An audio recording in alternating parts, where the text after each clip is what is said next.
I think a lot of people get turned off if they only have like $10 to save each month. Like, don't worry about it. It adds up really, really quick. Just anything that you can, just put it away and forget about it.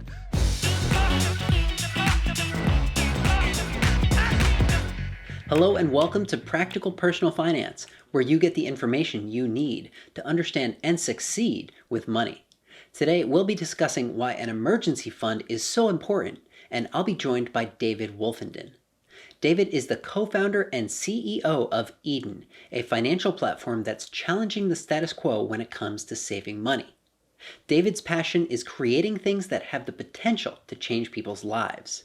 He's originally from New Zealand, and although he came to the United States at age 17, he managed to visit 39 of the 50 states before his 20th birthday, which is quite a few more than I've managed to visit in a comparably large amount of time.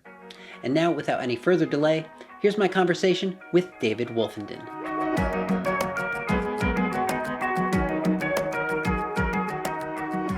David, thank you so much for taking the time to come on the show today and share your story with all of us. Let's just jump right into this. Tell me the story of when you first began to realize the importance of saving money and having an emergency fund. Sure. So thank you for having me, Andrew. I'm really stoked to be on here. The first time that really occurred to me, I think, was when I was 16. When I was 16, my dad got kicked in the head by a horse, and that kind of lost our family's primary source of income. So it was just a huge wake-up call. Like, oh, wow, now I haven't got mom and dad to text for gas money when I'm needing to fill up my car or anything like that. So that was like the first kind of big wake-up call. I was like, wow, not only am I now in this difficult situation, but I looked around at my peers and they all would have been in the same spot too. Like we were making money, we had jobs, but we were just spending everything that we had. We didn't have 6 months saved, even though we could have. We had the capital to do it. We just spent everything. So that was kind of just this big wake-up moment. Like when that happened, no one could have predicted it. It was just out of the blue one morning. Wow, whole life changed. Could happen to anyone. And that was kind of the turning point in my mind. Like I finally saw the problem. I saw the problem in my generation. And it kind of shifted my view on everything. And so in that moment, when your family lost its primary source of income, what did you guys do to get by? Yeah, so at the time I was working as a surf instructor and I had my first startup called Bintoa. So when that happened, I kind of just doubled down on both of those. I started working really, really hard just to try and at least cover my portion of the expenses. And then mum had a small startup as well. So she, again, just like doubled down to really just boost our income from those other sources. But I mean, we were pretty heavily reliant on dad's. So it was definitely just a big shock. But to answer your question, yeah, that's kind of what I did. I just doubled down on what I was working on at the moment and just tried to really boost that source of income. What ended up happening to that startup company?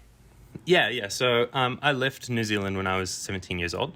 And at that point, Bintoa, which was that startup, was doing pretty well. We had distribution contracts with like the government in Australia. We were selling them all over New Zealand, UK, Europe. Like really, it was going quite well. And I didn't really see the potential there. I was just too young, I think. I didn't see it as like an acquisition opportunity or anything like that. So I just gave it to my co-founder and let him run it. And he's still running it to this day. So it's going really well. But yeah, to answer your question, I just gave it to my co-founder, let him take over. That's pretty cool. So back to this experience you had of your family losing its primary source of income. How did this experience shape your perception and view of money? So I think it kind of changed the way that I look at it in the sense that you have to have, like, you can't draw your line at zero, right? So a lot of people, I think they view money as you either have no money, you're in debt, or you're above debt. And really your zero line should be at like 6 months. So you should treat like when you're down to like 10,000 as your zero. You should start feeling like you have nothing left. I think that's really important, is to just shift like what your perception of zero really is. I think that would just save people so much hardship. And then also having more than one stream of income that you're relying on, and having those as like passive. So yeah, so like assets versus liabilities is like really, really important. And then also raising your zero perception. Now, when did you have the idea to start this new tech company called Eden with the mission of helping people save money? So I first kind of had the light bulb moment in February 2020. So I was just walking home from work one day, and I just had this thought, like, we have an entire generation of people who are spending billions of dollars on virtual goods in video games. The virtual goods market is about 50 billion per year. So just enormous. And yet that whole generation is also really struggling with personal finance. So it's not really that they don't have the money to save and they don't have the money to have like 6 months emergency fund. It's that they're spending it on other things like virtual goods. So I thought, when you buy a skin in a game, you're not really buying anything, right? You're just buying a copy of a digital asset that's not scarce or anything. So why couldn't we build a platform where when you bought that digital item, instead of actually spending that money, it went into a savings account or went into an investment portfolio and you got a virtual good in return? So kind of leveraging on that psychology of getting something and spending money, but you're actually doing something good for your future in the meantime. And that was kind of like the first little light bulb, and I kind of just built off of that. Initially, I thought it was going to be like a garden that you would expand, and then we swapped to like islands and you can expand it. Kind of like Animal Crossing or Clash of Clans, but it's your bank account. Awesome. And what are some of your goals with Eden?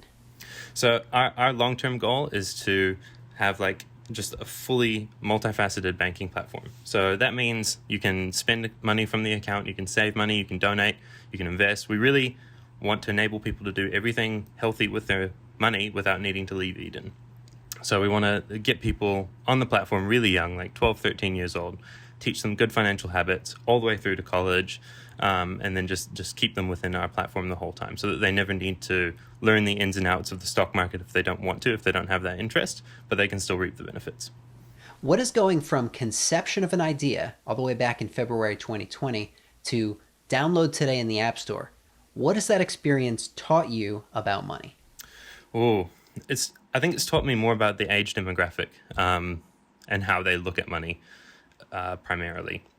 So they really don't see any value in numbers, and I'm guilty as well. I'm Gen Z, so I'm the same way.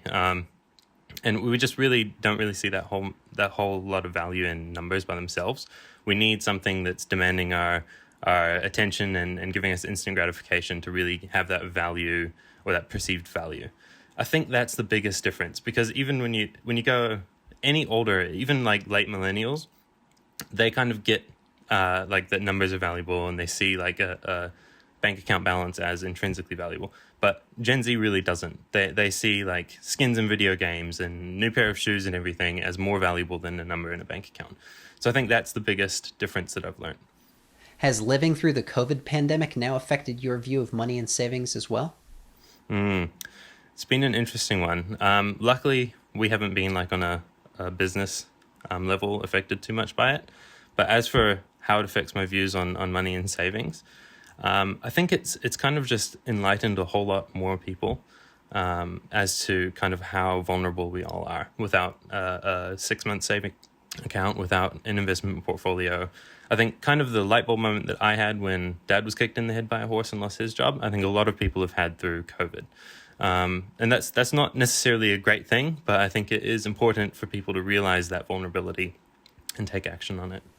If you were able to go back in time and bring with you the knowledge you now have about money, what advice would you give yourself and your family? So for myself, I would tell myself to spend less money on surfboards and invest in assets that would pay me back. And then also just have 6 months saved. So stash away 6 months of expenses and just totally forget about it. Have that as your zero.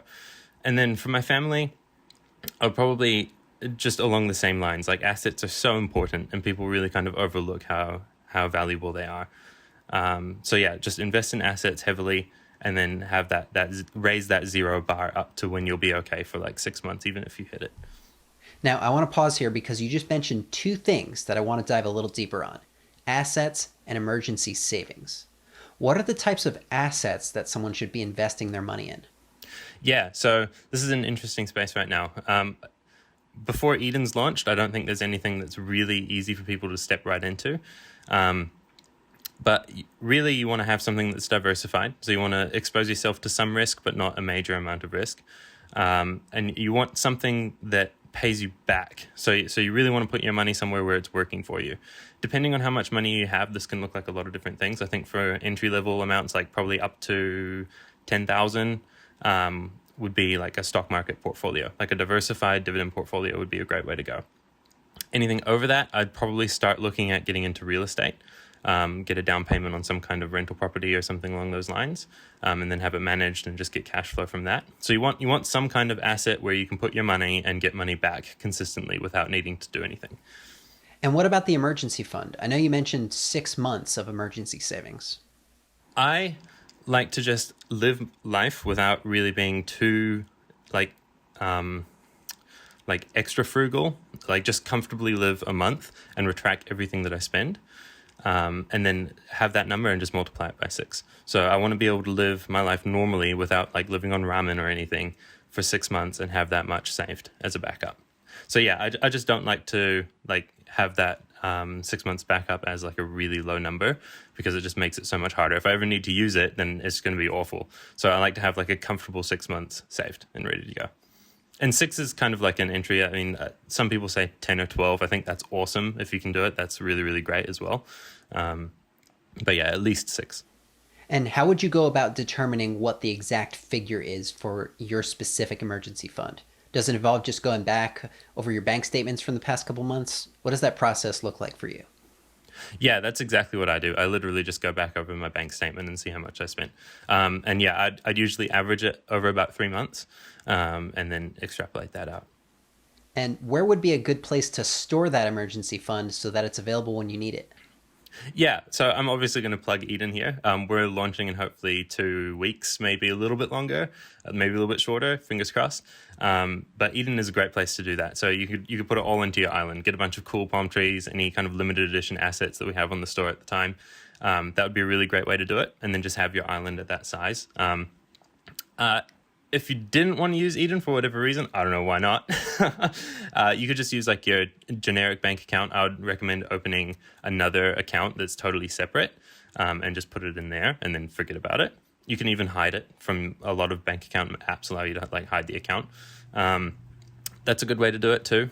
Or you could put it into like a really safe dividend portfolio, something that's like really diversified. Then you get a little bit of return on it too. I think that's a brilliant idea, better than APY or anything like that as well. So yeah, either a normal bank account, or you can come on over to Eden. And is there anything else that you'd like to add that would encourage people listening to save up that emergency fund and focus on building that strong foundation? I think starting with really small amounts of money is not a bad thing at all. I think a lot of people get turned off if they only have like $10 to save each month. Like, don't worry about it. It adds up really, really quick. Just anything that you can, just put it away and forget about it. And you'll thank yourself later. But don't get turned off by just small amounts of money going into a savings account. It's still really good. David, once again, thank you so much for taking the time to come on the show today and share your story with all of us. If anyone wants to connect with you or give your app a try, how can they do so? Okay. So our website for the app is edensavings.com. So that's EDEN savings.com. There you can download the app. You can sign up as an early adopter, all that good stuff. And then to connect with me personally, I'm on Instagram at David_Wolfenden, WOLFENDEN, and then same name on LinkedIn.